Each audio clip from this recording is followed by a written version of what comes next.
Are you a woman in the corporate world striving to break barriers, challenge unconscious bias, and lead the way for women in leadership roles globally? If so, this is the podcast for you. Introducing Leading Ladies Who Lunch. The lunch hour is usually the time when colleagues get together for real, honest conversations about work, life, and everything in between.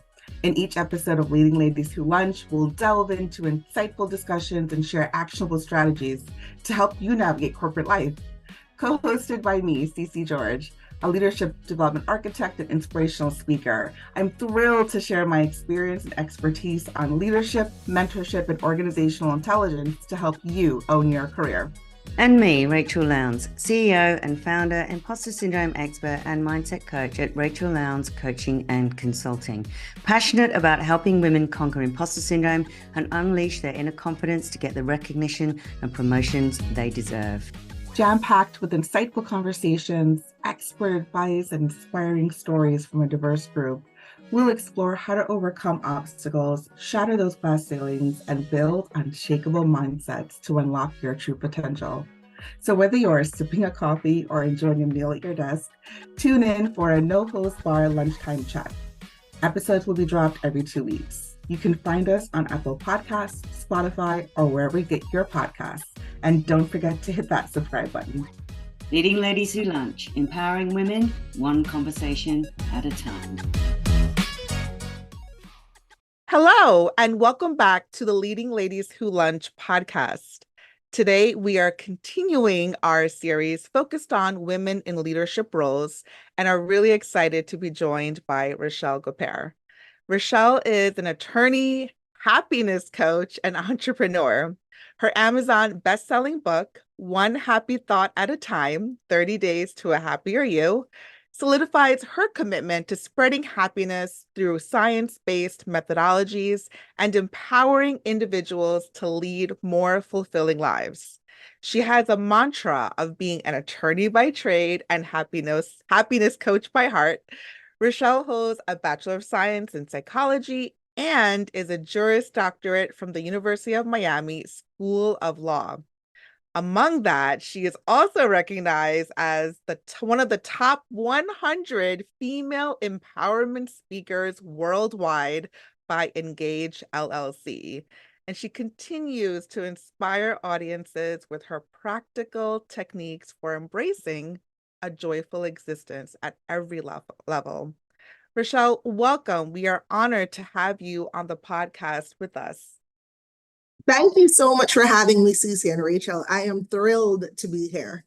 Well, we are thrilled to have you with a list of accomplishments like that. I feel a little bit like I have imposter syndrome. No. Right? No, but I'm fascinated by your background. It's super cool, and you know how you got into being, you know, what you're doing now, and your book as well. So yeah, looking forward to this chat today. For sure, Thank for sure. Okay, so I do have to preface this conversation by just sharing a little bit about how I met Rochelle. So we worked together when she was brought in by Macy's to be a speaker for a 2-week virtual career expo. And there were a lot of speakers in those 2 weeks that we hosted, but honestly, she truly stood out and really impressed me. And since then, I've invited her several times to deliver commencement speeches at graduation celebrations for a leadership program that I manage at work. And so we've stayed in touch. And I mean, quite honestly, Rachel, I deeply respect and admire you. Your energy and positivity is truly infectious. I really talk about you a lot to people. So I'm really thank you. happy. So with that, I really just want to dive into having our listeners get to know you a little bit better. So would you mind sharing with us a bit about your background and your career journey? So first, I want to say, Rachel, no need to have imposter syndrome, because let me tell you, it has been a journey. Even sometimes I'll hear my bio and I'm in awe that that's me. And so to be fair, I was the girl who always knew she wanted to be an attorney. From at 3, if you had asked me, hey, what do you want to be when you grow up? I want to be an attorney. I was laser focused. I went through undergrad, did the LSAT. I graduated in 3.5 years. I went to law school. And that first semester, as I was sitting in class, I thought, this is not my purpose at all. No. And so you can imagine knowing that that's all I'd wanted in my whole life. Yeah. I was stuck because I always had a 3-year plan, 5-year plan, 10-year plan. And so I did what any West Indian, Jamaican girl would do. I started something I had to finish. So I graduated from law school, started working in family court, enjoyed that. Serendipitously, I ended up getting a job in healthcare law. And as I was doing it, I knew I was good at doing this stuff, but it wasn't my passion.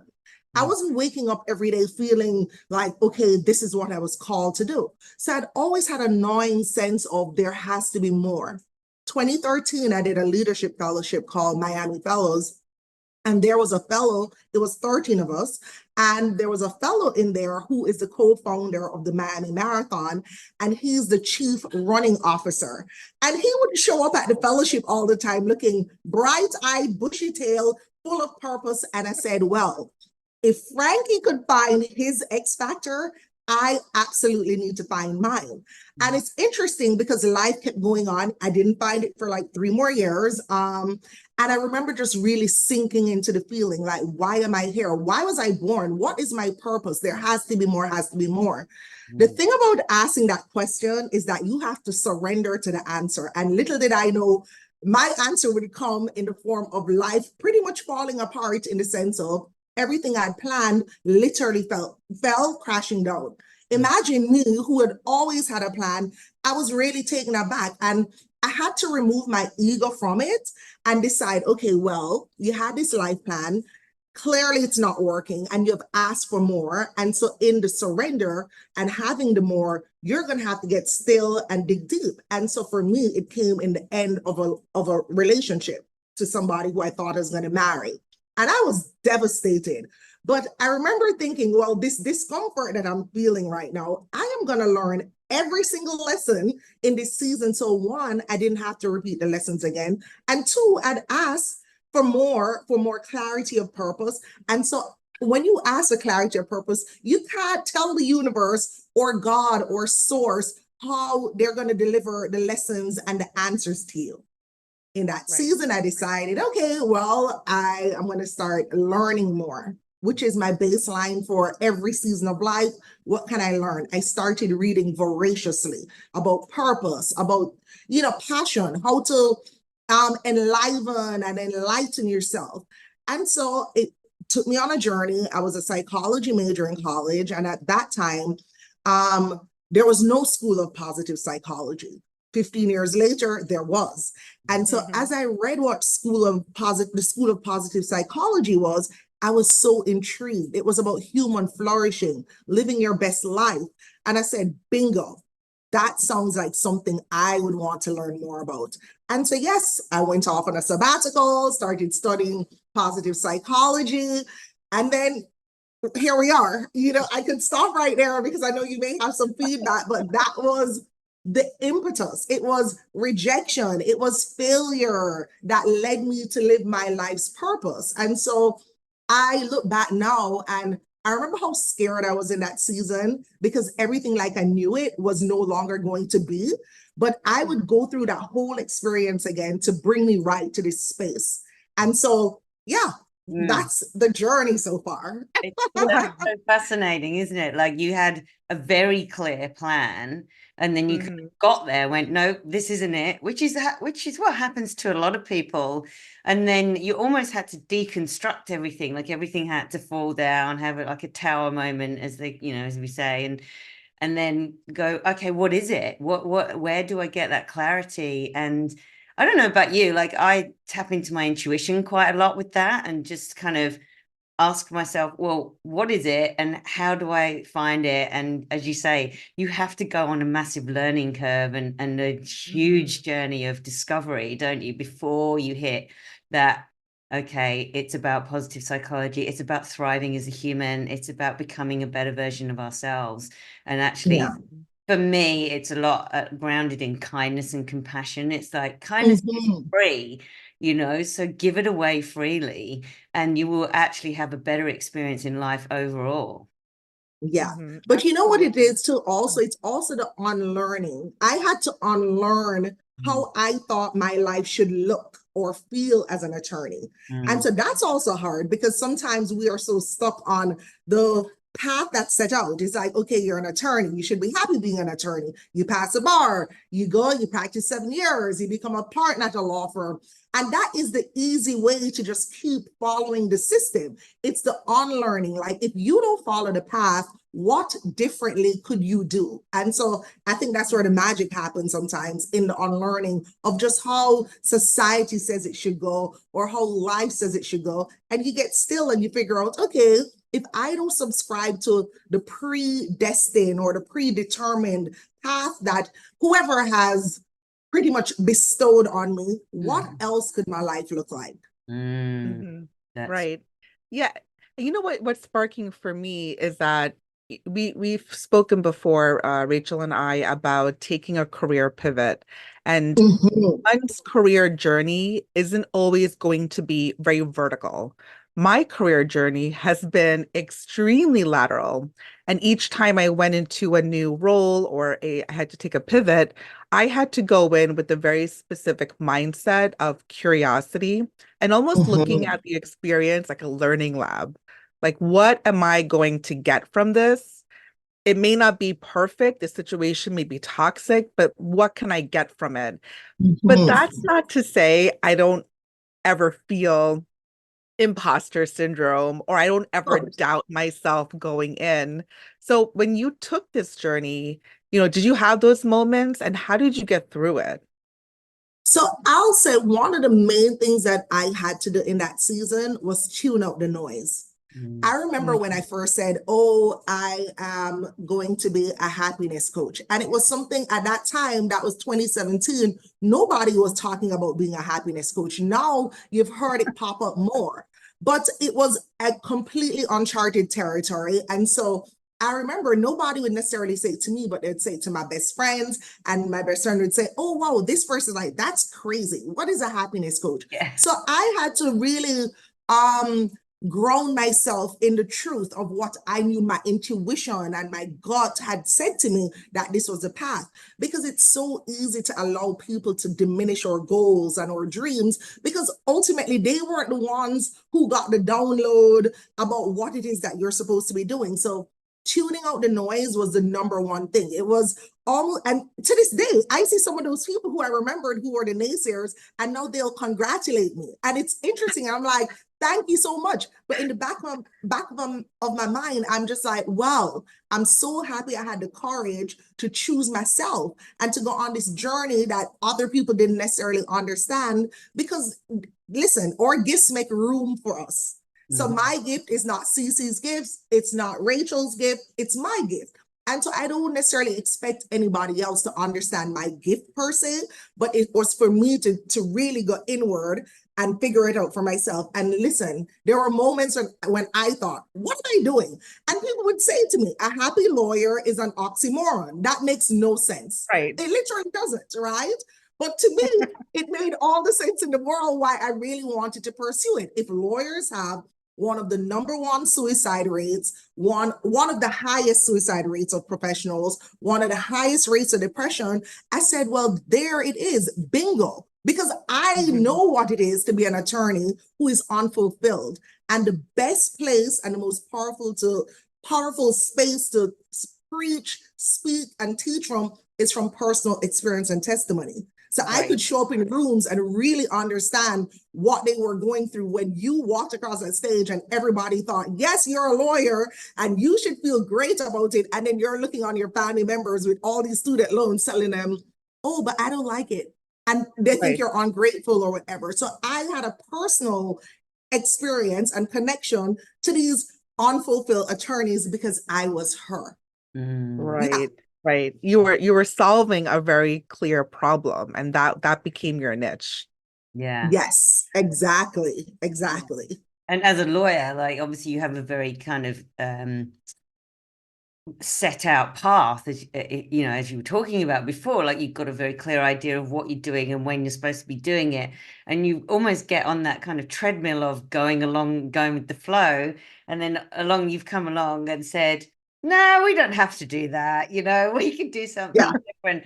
And as you know, like doing something different is quite a lonely space, because you're the exception to the norm, and people don't like that. They're like, they don't understand it. Like, oh, what's a happiness coach? And, you know, fair enough question, what is a happiness coach? But if you can then demonstrate it through being a happy lawyer and saying it doesn't have to be this way, you know, then people are like, oh, okay, I get that now, it makes sense to me.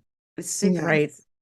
Right. And that takes courage to live differently, because we're so programmed to live a certain way because society has set up certain norms and standards. And the moment you deviate from that, people are very quick to judge and go, Mm. I don't know about that, Rochelle. She's doing something weird and crazy over there. I'm not really Yes. sure.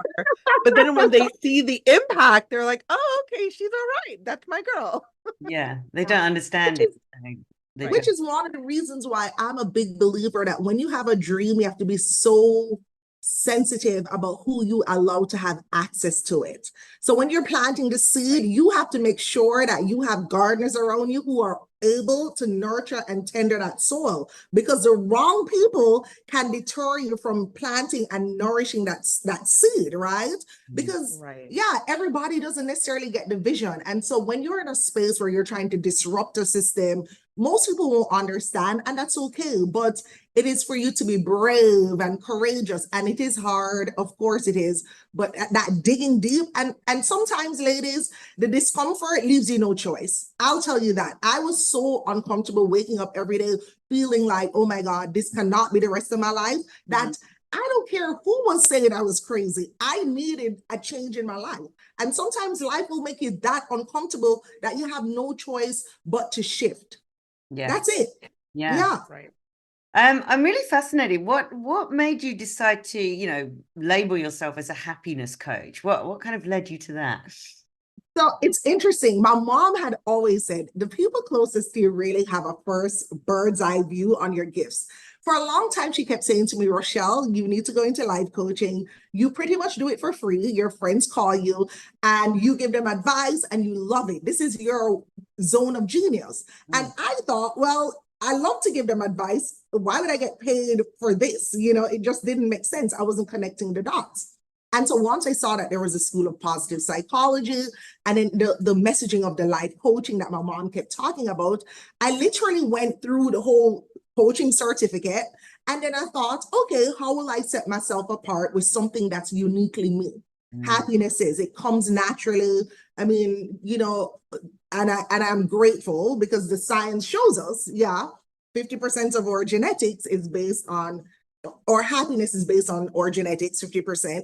40% is based on our daily habits and practices, and 10% is based on our life circumstances. And it just so happened, as I was studying the science of happiness, I realized that 40% of the things that they kept telling us that we needed to do, I did it naturally.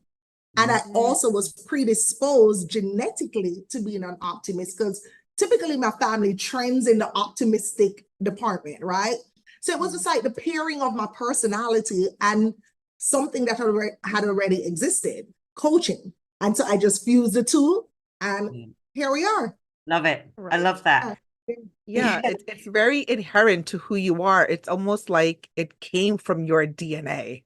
I love that. Thank you. Thank you. So now you're kind of doing this motivational speaking thing. Obviously, you're a top 100 speaker, female empowerment speakers, which is amazing. I mean, it's, you know, that's a great accolade to have. Like, not everybody can say that. And Thank you. you're obviously doing some amazing work in that space.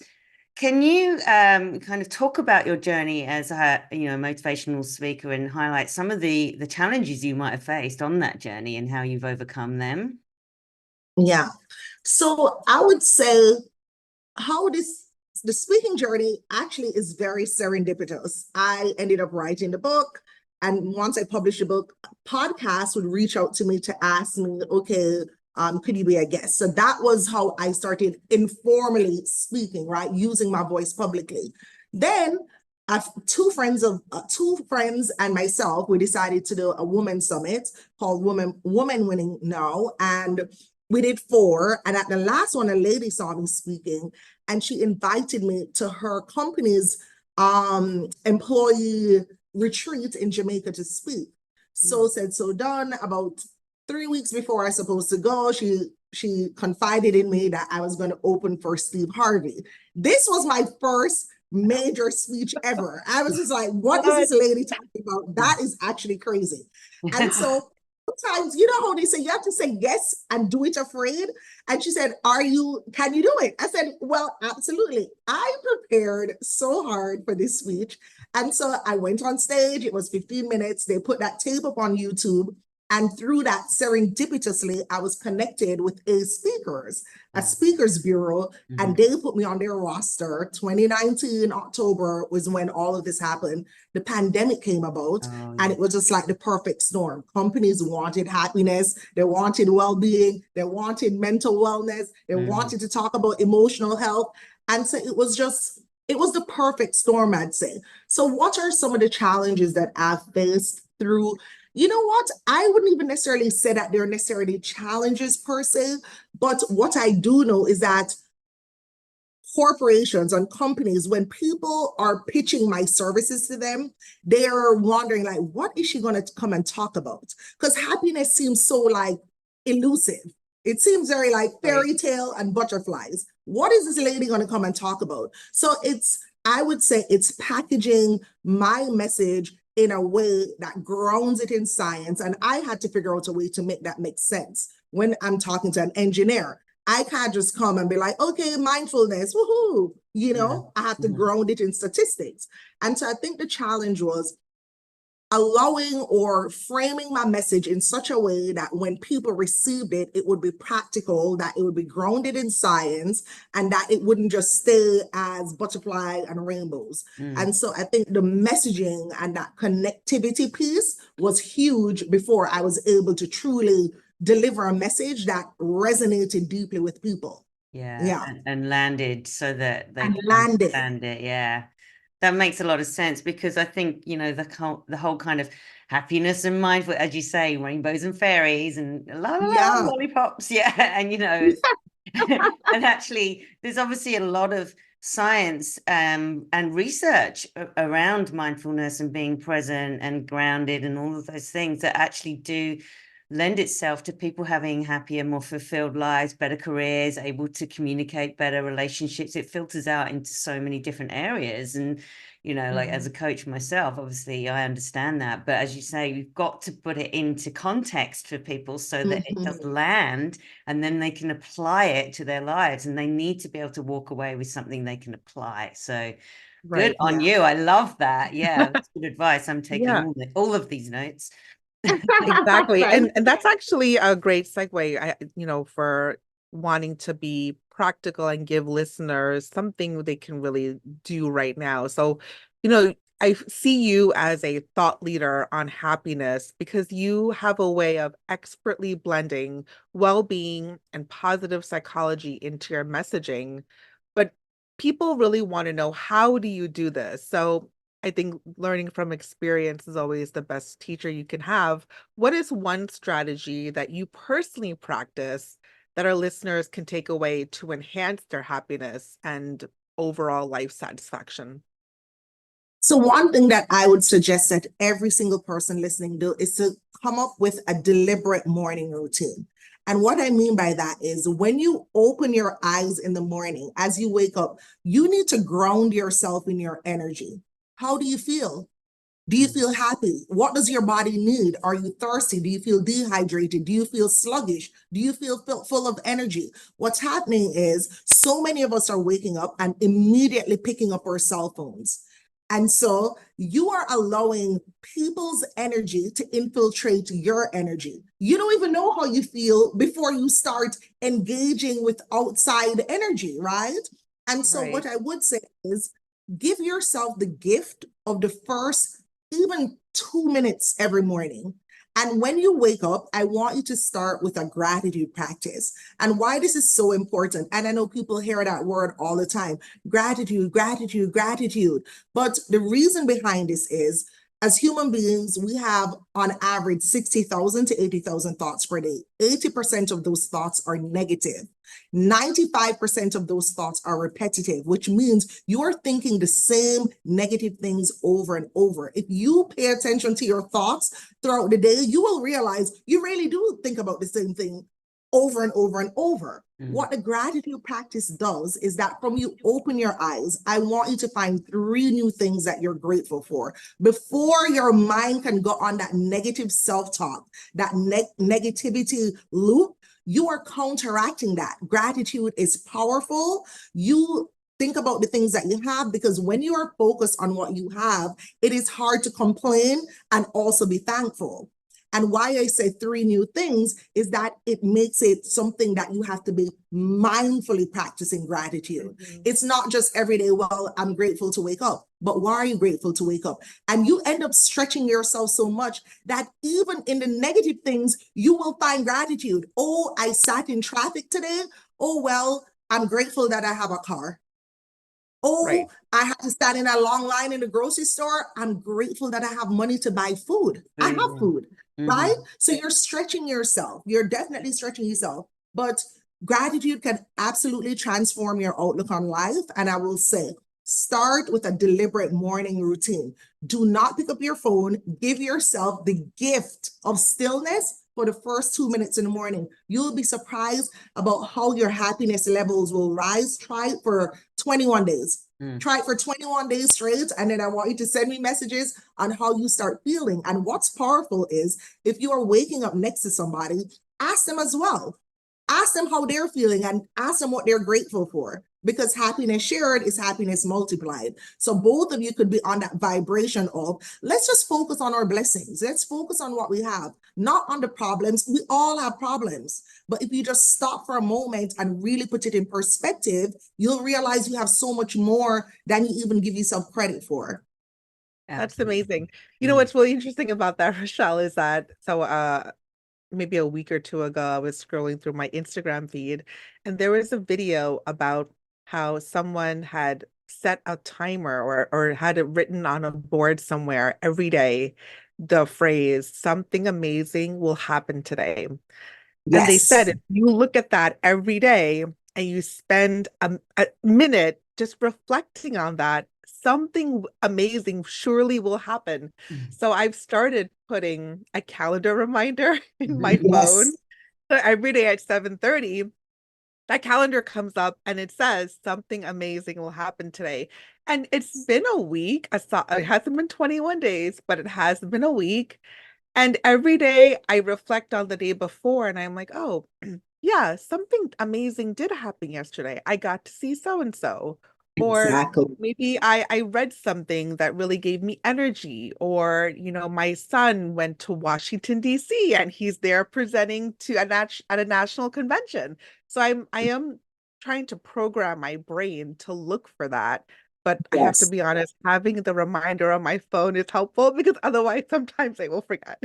Yeah. But And you have to set yourself up for success, which is you setting yourself up for success. It's not just going to come like easily, automatically. Happiness is a daily, deliberate practice. And so just like how you could wake up and complain or wake up to an alarm clock, you could, as you did, you put it right there. Your alarm clock could literally say, choose to be happy today. You could set that on as your alarm, your voice saying, choose to be happy today. Wouldn't that be amazing? yeah. That's Yeah. amazing. And That's a good then idea. that activates your reticular activating system, which that in your brain, which then absolutely automatically goes and looks for amazing things that have happened. So people kind of don't understand the deeper psychology of that deep subconscious work. But if you set Yes. yourself up in that way, then it's naturally going to happen because your brain is already geared up for it in that Yes. waking moment. Yes. Yeah.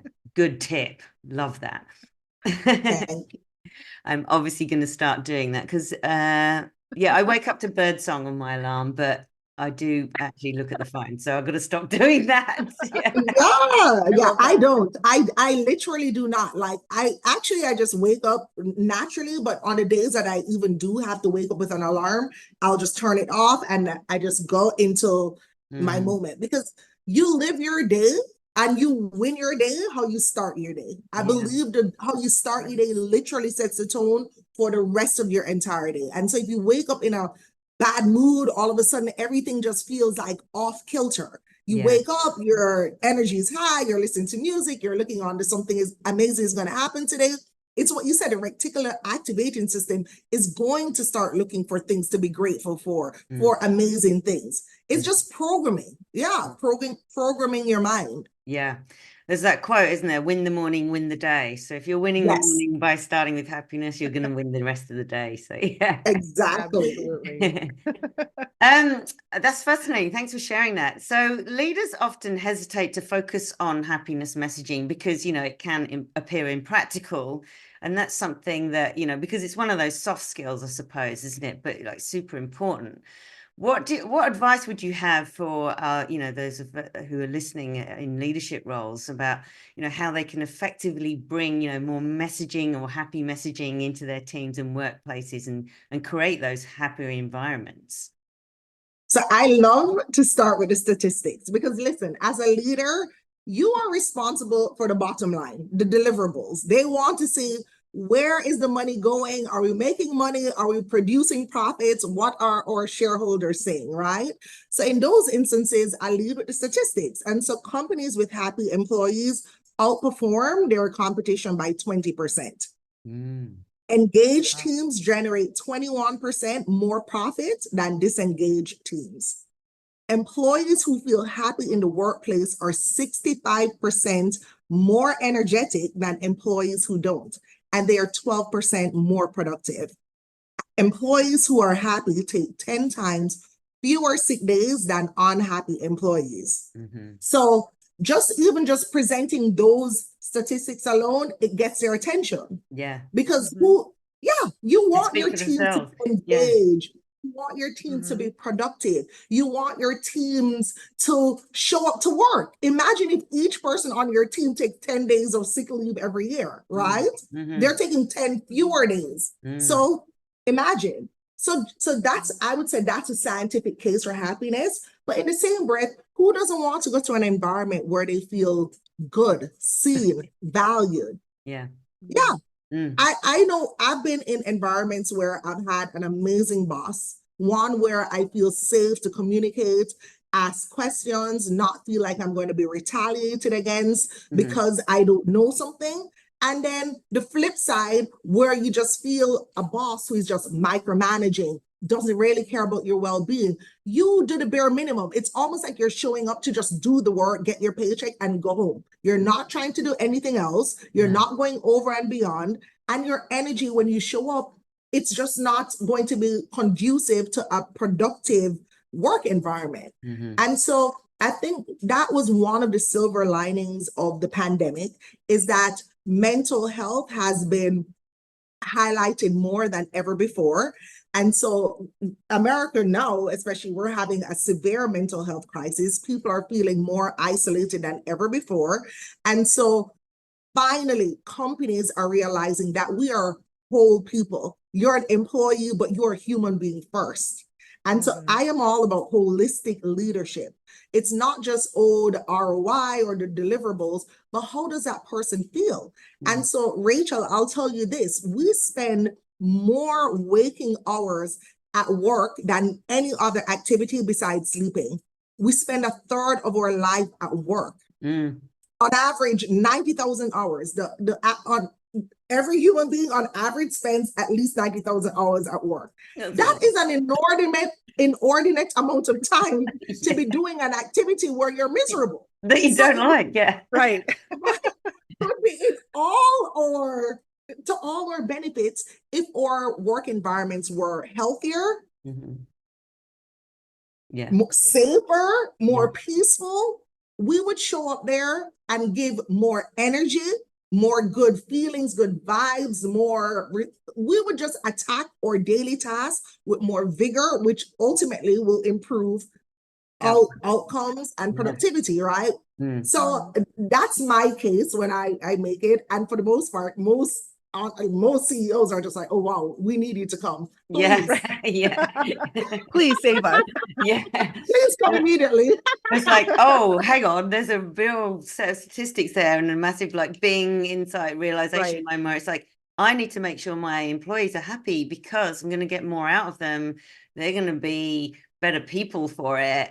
And ultimately, you know, obviously people want to know that they're making, you know, they're doing good in life. And so if you are responsible for that in other people's lives, then that's good for you too. So yeah, win-win all around. Yeah, for Exactly. sure. That's amazing. I think what you're sharing here, again, I think it goes to, I think leaders also have to model this, right? So it's not just about listeners who are an individual contributor and they're just going into work and going, oh my gosh, I'm coming into this work environment. But it takes these leaders to set that tone. And that's why being in leadership, you have to be careful and you have to be intentional around the kind of energy that you bring. Because whatever you Mhm. bring is what other people are going to feed off of. And that's where that positive psychology, positive mindset really does make a difference in the kind of environment that you walk into. Mm. Exactly. Yeah, you have to lead by example. You couldn't have said it any better because Yeah. listen, energy is contagious. And Hmm. so, I like to say it for children, like children become what they see, but so do adults. If the leader in your organization shows up late, looks sloppy, misses deadlines, eventually the whole environment just shifts into that kind of, Yeah. disheveled feel, right? But if you have a leader who is very like punctual and disciplined and brings joy and cares about his employees and has empathy, it makes a difference. It literally shifts the environment. Yeah. Hmm. Totally. And I've Absolutely. worked for both. So I know firsthand. I think we all have those stories of, the leaders that we want to model after and the leaders Yes, that we know things that you should not do at work. yes, absolutely. Yeah, those leaders I like to call the energy vampires. I read that once in a book and I thought, wow, that's genius because they Yeah, are energy vampires. yeah, yeah. They suck the air out of the room. They really Right, do. right. Well, this has been amazing. I feel like we can talk to you forever, but would you mind sharing with our listeners how they could connect with you? So I am available on LinkedIn. So since this is a very professional setting, or you could also follow me on Instagram. I am a little more sassy and spunky on Instagram. But listen, Nice. I bring my whole self to everything I do. So whether you follow me on Twitter, Instagram, LinkedIn, Facebook, you are going to get authentic rural. That's it. You're going to get rural chair and you're going to get tips about happiness rooted in science. You may get carnival pictures because that's a big part of my joy as well. And so books that I'm reading because I love to read and I love to hear feedback because I learn so much from people who I come in contact with. I want to know their new techniques that they're doing, what I've spoken about that works for them. And yeah, I love to learn and meet new people. So please send me a message. I would love to meet you over email, LinkedIn, whatever format. It'll be great to hear from you. Yeah. Great. Love it. What's your Instagram handle, just for everyone's? Oh, sorry. It's Rochelle Gapere. All my pages are my first and last name, Rochelle Gapere. Perfect. Simple, Perfect. easy. All right. Love it. Yes. Well, thank you, Rochelle, for joining us today on the Leading Ladies Who Lunch podcast to share your story with our listeners. It's been absolutely joyous. It's my Thank morning you. here, so now I'm full of energy and happiness. So thank you for Yay. that. Love it. Love it. Rochelle, again, we could not be, more grateful for your time and just all the sharing that you brought to us and giving us this energy of yours. It really does set the tone for continuing in that path. So truly, thank Thanks you. for having me. And I'll come back anytime you want me to. Thanks for listening to this episode of the Leading Ladies Who Lunch podcast. As we wrap up, what is one lesson you heard from our guest, Rochelle Gapere, that you will use to move your career forward? And as always, if you like this episode, we would be so grateful if you could share it with your friends and tag us on social media at Leading Ladies Who Lunch. Your reviews of this podcast mean so much to us. We'd love it if you could rate it and subscribe to the show. Remember, you can find us and subscribe to the podcast on Apple Podcasts, Spotify, and other podcast platforms. So subscribe to stay up to date with the latest episodes and follow us on Instagram at Leading Ladies Who Lunch. Tune in 2 weeks for another great episode. Until then, stay sassy. Thank you for joining us on the empowering journey at the Leading Ladies Who Lunch podcast. We hope you've enjoyed our insightful discussions, actionable strategies, and inspiring stories that we break down during each episode. If you haven't already, make sure you subscribe to Leading Ladies Who Lunch on Apple Podcasts, Spotify, or your favorite podcast platform so you never miss an episode. And remember, the conversations you've heard on this podcast are just the beginning of your journey. Let your voice be heard, inspire change, and continue breaking barriers as you lead with authenticity, resilience, and unwavering determination. Until next time, keep embracing your leadership potential, challenging the norms, and shaping a better world for women in the workplace. Leading Ladies Who Lunch, empowering women, changing lives.